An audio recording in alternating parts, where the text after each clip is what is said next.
Hello YouTube artist, I'm Kelly Hernig and welcome to In the Studio. I wanted to share with you something that I'm going to do once a week this year. In 2023 I did this phonology wheel and I really enjoyed the phonology wheel here where it's broken into 8 pie shapes and I worked in it once a day. Something small, so 5 to 10 minutes a day. I want to do that again but in a different way. My schedule looks like I'm not going to have the time to do something every single day, but I can manage once a week. This was a full year, so it represented once a month. And you can see this. I've called it 5 to 10 minutes on my channel. So I share this whole booklet on there. As I worked throughout the year, I did 100 random things. And this was really fun because I learned a lot. It was taking things that I wanted to do, just random things. That's why I called it random things. So I've got figures, I've got paper, I've got different kind of birds, all different things in here. But what I really enjoyed was the stacking of things. So see that they're on top of one another there. There's a stack here. I've got a big stack here. I like the idea of stacking, and it was really propelling me into making me see a little bit of composition, but it was also letting me balance things. See how it's kind of off kilter? I mean, look how that takes up all this space and really one little element of balance. And I like that. And towards the end here, I even did a little stack on a little wagon wheel, and I love that. It's just simple, but I enjoyed stacking. And it furthered into my found and curated. When I did this piece here, I was like, you know, I really like taking things and adding stacks. Here I made it look like there was a hole cut out so that this branch could come up. This kind of stuff. This is stacked as well. It's bigger stacks, but it's also stacked. And if you are interested in found and curated, all of January of 2025, there's $50 off on the price. In February, it goes up again to $297. But this is a year-long course. If you are interested in that, I will leave the link in the bio. So here is what I plan on doing in 2025. First of all, as you saw, the last 2 books were concertina books. Concertina book is it opens and then it just keeps telling the story. I really like this aspect of it. I like it being a continuous journey for myself, but I also like that the pages kind of mingle with one another. So I can connect that in color, I can connect it in subject, I can connect it anyhow I want to. But this little journal that I'm going to be using, you can see the found and curated is the bigger journal. Then there's this one, which is the next size. Let me put that off to the side here so you can see that. And then I've got even a smaller size yet. So I am getting the maximum potential of these concertina journals. I will list all 3 sizes down below in case you were wondering. But the size that I'm using this year, which is this tiny one, and I wanted something small. Look how tiny that is. It fits in the palm of my hand. I'll be able to carry it everywhere if I want.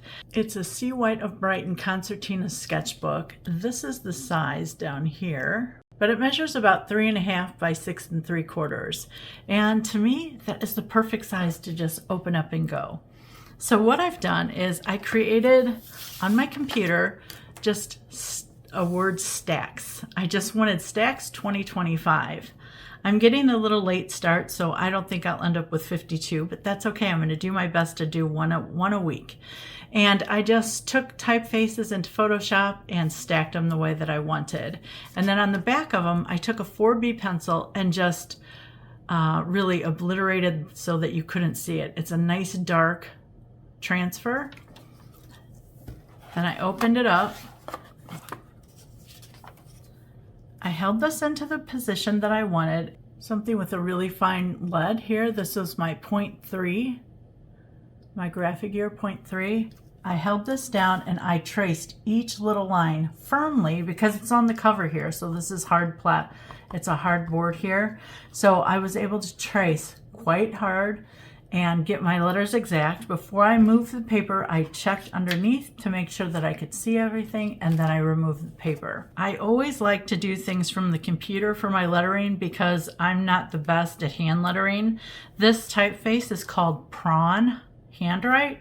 I'll put that on the screen so that you can see it, but I really love the way that it turned out. I'm going to be using my handmade colors from Art to Basic in this book because I have quite a few of them, and I want to make sure that I'm using some handmade watercolors this year.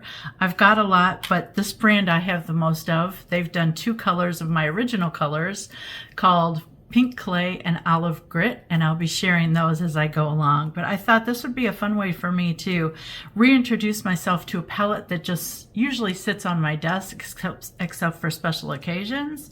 So today I'm going to do my first little one with you, and all I've done is add some leaves. Now as I go, my stacks need to have at least 3 or 4 things. That's kind of how I've told myself. I'm going to try for 4, but I haven't drawn any out, so I don't know if that's going to be enough. I might need more things. So you can see I've got a couple leaves drawn here, and that's how I want to start my journey. I just want to start it with leaves because if you know me, you know that I love leaves.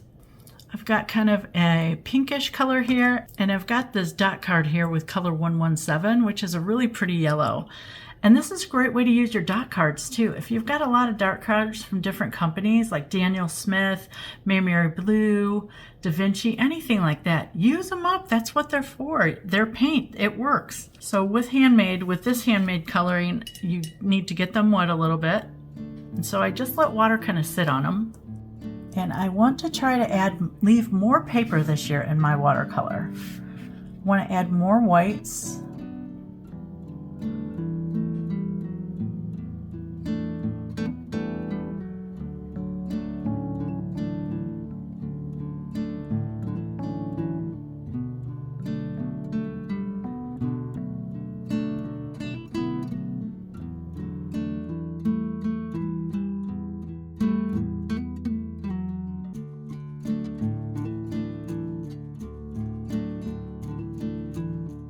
All right, that looks good.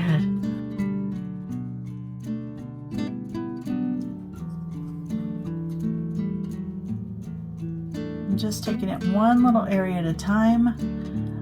I find that I'm wanting to relax a little more when I paint. Instead of just trying to get it done, I'm really this year going to take my time, make it special, enjoy the time that I'm doing it. Instead of making it a project, I really just want to relax. Get into it, feel the joy, if that makes sense. Oh, I'm liking how that looks.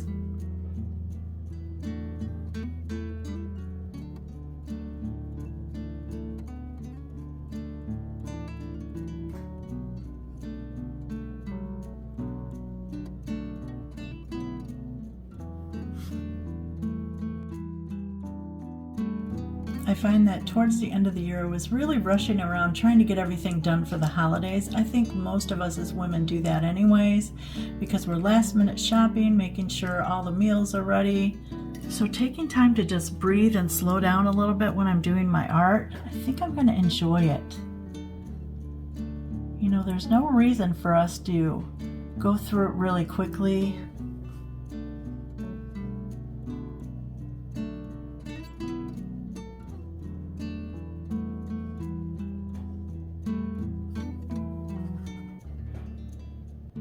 I'm loving the way this turns out. It kind of looks like flames, especially with this yellow and this peachy color or orange color.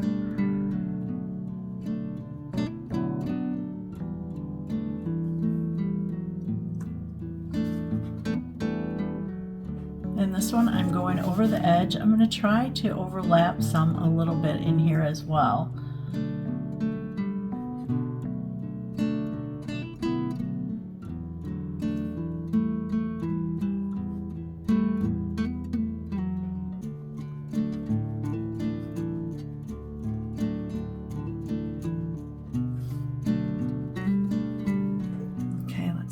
Just a touch of brown back here.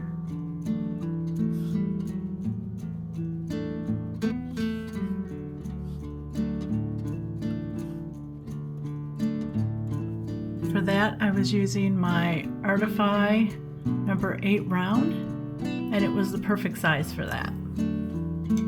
When I did the lettering here, I used the Artify number 4 round. You can see it's a much skinnier tip, and that was perfect for the lettering. I needed something with a sharp point so that I could really get those edges, but it also laid flat nice so that I could fill in the insides. And just like that, my first page is done. I really love the way that it looks. It's giving me kind of a fresh, off-kilter start to the new year, and I'm liking that a lot.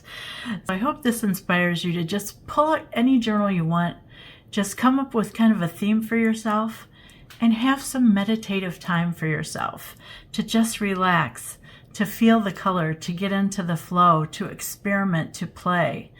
Let's not take ourselves so seriously in 2025. Let's get back to making art just for making art, with no judgment, no pressure, no comparison, just you, paint, and paper. It's that simple. If you were inspired by today's video, please like, comment, or subscribe. And as always, thanks for watching.